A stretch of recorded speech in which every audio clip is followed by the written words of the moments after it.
Creed 3 has just landed in cinemas. Now, does this film deliver a knockout punch or does it fall flat on its face? Hey guys, welcome to Marcus Loves Movies. My name is Marcus Lee and welcome to my Creed 3 movie review. All I can say is thank God I went to the gym this morning before watching this film. Now I feel like less of a fat slob. Anyway, I'll give you a quick plot outline, then I'll share my thoughts and feelings about this film. Still dominating the boxing world, Adonis Creed is thriving in his career and family life. When Damian, a childhood friend and former boxing prodigy, resurfaces after serving time in prison, he's eager to prove that he deserves his shot in the ring.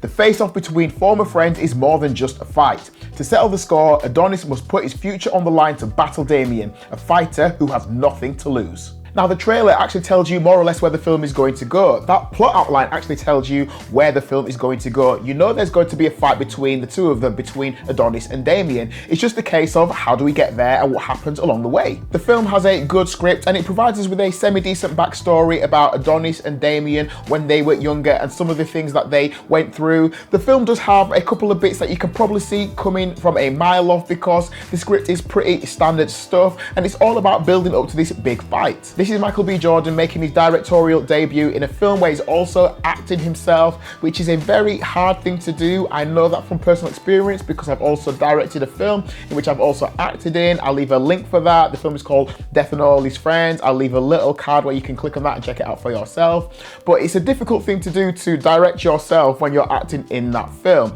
Now, Michael B. Jordan wants us to care about Creed. He wants us to see that he's not a perfect character. We want to see that he's got a history that maybe he regrets and he's got some flaws. And there was something nice in the film where a character says, listen, you need to recognize your flaws, but then you need to turn those flaws around and use them as your strengths. There's also elements about talking about your pain, and especially as men, how we don't talk about our pain. So there were lots of elements that I thought Michael B. Jordan tried to bring to the film, and he did them really, really well. Now, although we're really meant to care about Adonis because his surname is the title of the film, what really makes this film great is the performance of Jonathan Majors as Damian. I just thought his mannerisms were fantastic. He says a lot with his face.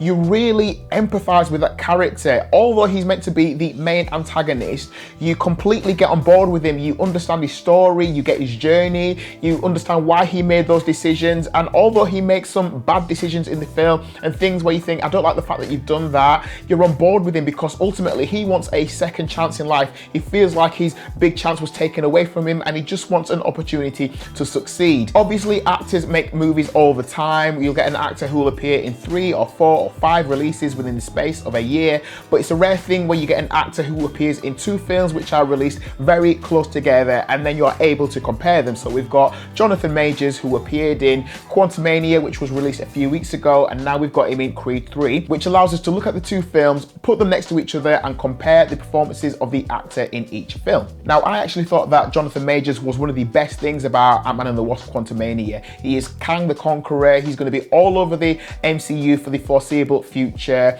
and I thought his performance in that was really good. Obviously in this film is a completely different character. He's an antagonist again, but in a different way. Here he's more sympathetic. Here we're more on board with him, and I was just so impressed with him. I thought he was absolutely brilliant in this film.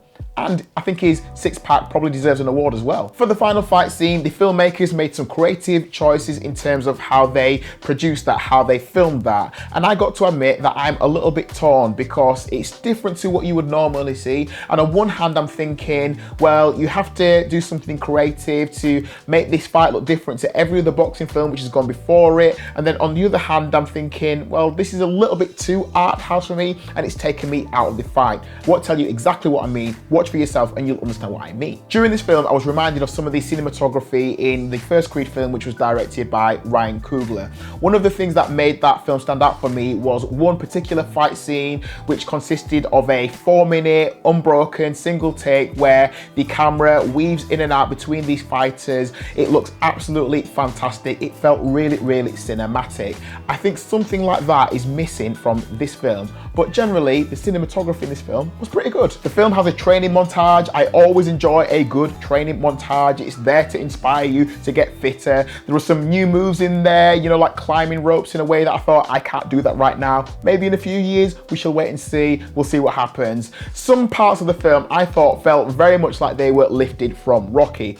Obviously, this is a Rocky legacy movie, so that's understandable. But Creed 3, I thought, actually felt very much like Rocky 3. One of the problems I have with the film is that it feels a little bit rushed.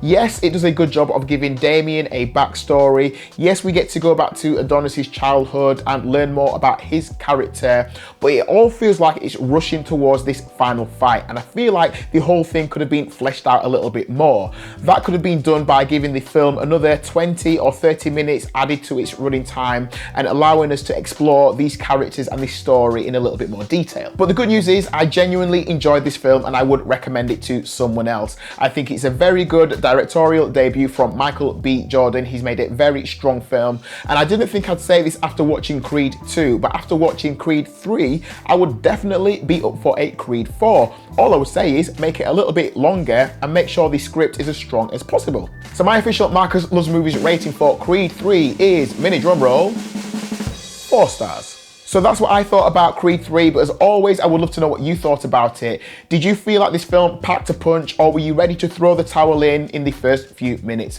Let me know what you thought about it in the comment section. Whilst you're here, please do me 2 quick favors. 1, give the video a like, and if you like movie reviews, trailer reactions, and film discussions, then please subscribe to the channel. I would really appreciate your support. Thanks for watching my Creed 3 movie review. Please stay tuned for the next movie review that I release, because there are some great movies coming up, so stay tuned for those, and I will catch up with you again soon. So until then, take care of yourselves. Thanks for watching.